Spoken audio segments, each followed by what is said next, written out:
Howdy, howdy, YouTube. Well, I told one of my viewers that I was going to make a video on how to level the bed on your Voxelab Aquila D1. And this is a lot different than the original Voxelab Aquila. The Voxelab Aquila, you manually level the bed one time, and that's it. You just leave it alone. It doesn't ever need to be re-leveled for any reason unless you do something like change the nozzle. You know, you mess with the print head in some way. Other than that, you just flip the switch on, you preheat it, load your print, and go to town. It's very simple. Well, this new thing, I have found out through a lot of trial and error that every single time you turn this machine on, you have to go through the auto level process. It will remember your Z offset from the last time you leveled the bed, but it will not remember the 25 point scan that the auto bed leveling does. So, to show you what I'm talking about, now keep in mind, brand new machine, they put a cheap fan in there. It's already terrible. Okay, so let's go to control, and you can see that's my Z offset from the last time I printed something. Okay, and it's not going to be correct. So what we'll do is, I've got some first layer G code here. First layer G code. We'll go ahead and print it. Alright. I'm going to print it, and I'm going to show you exactly what I'm talking about. Alright, so what we're doing here is we're printing what I call first layer G code. This is going to put a little square, I think it's 20 centimeter by 20 centimeter square on each corner, and it's going to put one in the middle. And what this shows you is how level you got your bed. So you'll be able to see once this is all done, the whole bed is pretty good, except for this corner. This corner is down a little bit, and that does make a difference when you're trying to make your first layer. So we'll let this finish up, and I'll show you the results. Alright, so we got the first layer done, and I mean, just looking at it on the build plate, now I know this side right here is perfect. This side is perfect, but this side is going to be a little bit different. So let's show you what I'm talking about here. Be careful getting it up. Okay. Now, look at it through the light. See that? It is not, you can see over half of this does not have a good squish. Alright, for comparison,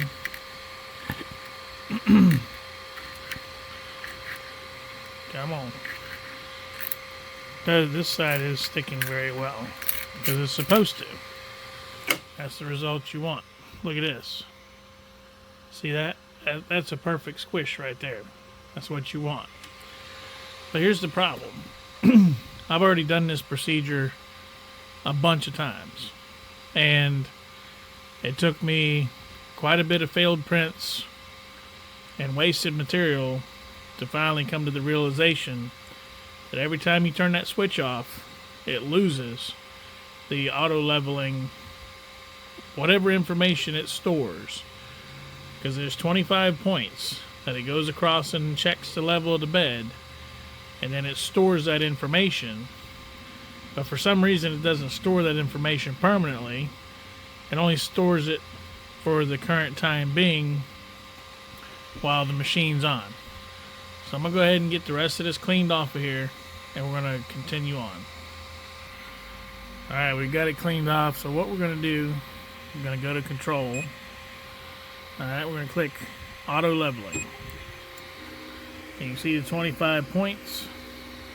We're going to sit here and let it do its thing, and it will come back. I'm not going to sit here and make you watch this whole thing. Alright, we're about halfway through this mess. I really hate this part because it takes a long time. It takes like 5 minutes. I mean, each location it moves to, it checks 3 times and then averages it out. So, but we're almost there. Alright, here we are. We are finally done. So, now, get you a sheet of paper. Sheet of paper is a half a thou thick. Alright. Now, before you go setting your Z offset, you have to make sure that your printer is preheated, because this stuff does expand and it does make a difference when we're talking about a half a thou. So, go ahead and hit the preheat, PLA, and let it preheat. I'll be back. Alright, now that you're preheated, we can go ahead and do the Z offset. Now, there is a step that I've skipped, and that is unloading the filament. We're going to try to see if we can get away with not doing that. But sometimes, if your extruder head is oozing a lot, you may need to unload your filament before doing this step, which again is added time and wasted time to just printing something, which is what we want to do. So, now this is going to be very important. Alright, we're going to hit Z offset. Now we remember from last time that it was 415. So we're going to go ahead and we're going to drop it down. And this is another thing I hate about this, is my old Aquila had a knob I could turn real quick, and it was a lot faster. I think that the developers should make it so you can tap this number and enter the value that you want, because having to sit here and tap this is ridiculous. Takes a long time, a lot of wasted time. Oh, too far. Alright, we were at 415. Okay. As you can see, it's kind of there, but it's not really there. Now I want to show you something, and this is crazy. So you see this big gouge in my plate there? So you think our Z offset is set, right? Well, let me show you something. Go to axis move, right? It says our Z is at 0. But go ahead and hit down one more time. You see that?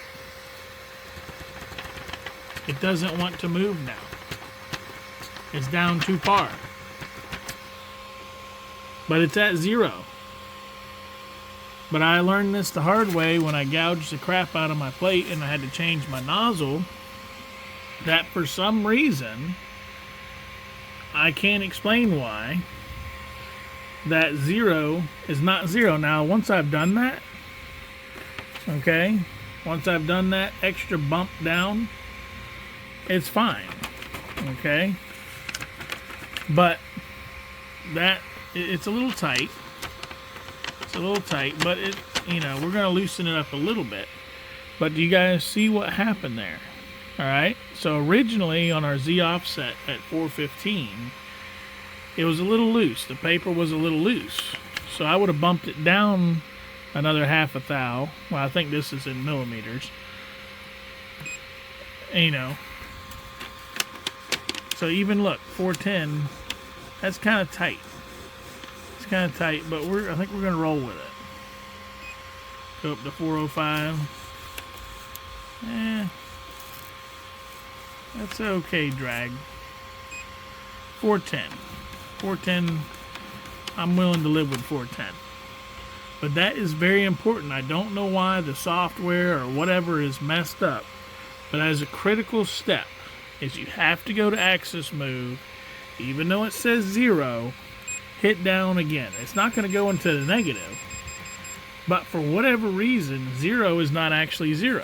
See, look, I can still move it just the same now. I only had to do it that one time. But if you don't do that, and you leave your Z-axis set at whatever it was you found, when your G-code starts, it will go down to the true 0, and that's how you will get this big gouge in your plate, because it's going to drop down too far. So, now that we're done with all this nonsense, now we can finally print something. So, we'll go back, and we'll print the same thing we just printed, and I'll show you the results from that, which will be good. They'll be what I want them to be. I've done this multiple times now, and I get the same results every time, but this is the malarkey that I had to go through, trial and error, to try to figure out what's wrong.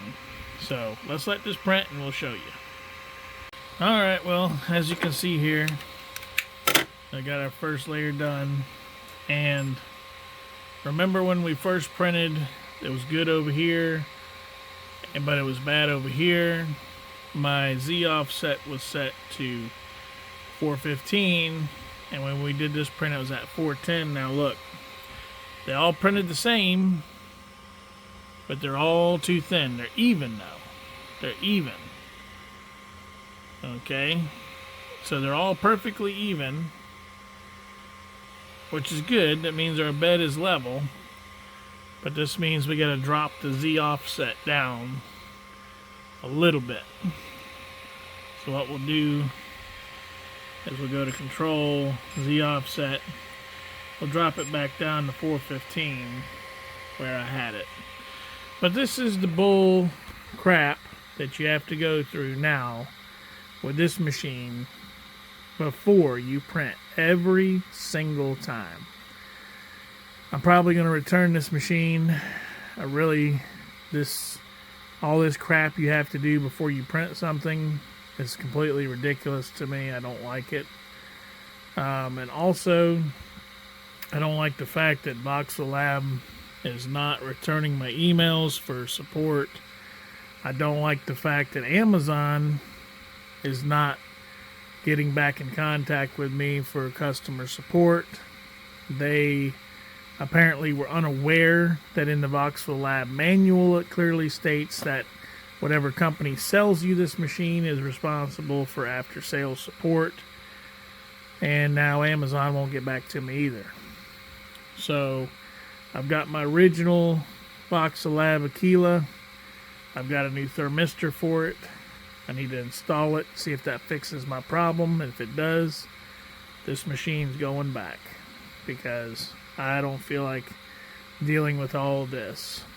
The only thing that sucks about it is I do like this build plate, because you don't have to coat it with anything. Stuff sticks wonderfully to it. But to me, having to literally spend 10 minutes every time you fire this thing up to go through the whole leveling procedure all over again before you print anything is just ridiculous. So, but that's what you have to do if you have one of these machines, so I figured I'd share.